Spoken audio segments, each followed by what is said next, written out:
Nandito na naman ako sa mini vlog ko for this day. And what's up?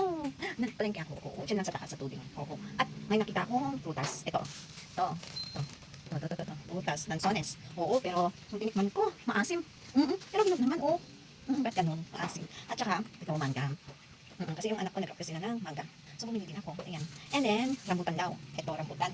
Mahal nga. 140 isang kilo. And then, pati yung lansones. 140 isang kilo. Yes. Etong mangga hindi ko alam. Pero yung kabila kasi, 30 pesos ata yung isa lang. Ewan ko. Oo. And then, bumili ako ng ulam. Bumili ako ng ulam doon. Yes. And, ang ulam lang binili ko, ito. Karne. Karne ba ito? Ay, hindi. Chicken feet. Chicken feet siya. Ito ko ba ipakita mo?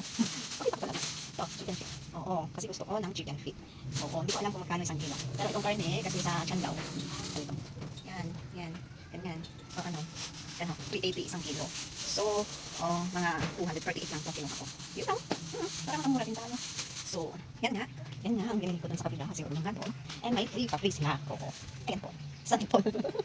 Santol. Maasim-asim pa. Maasim-asim. Santol. Yummy. So, yun lang mga ipupot. Bye-bye.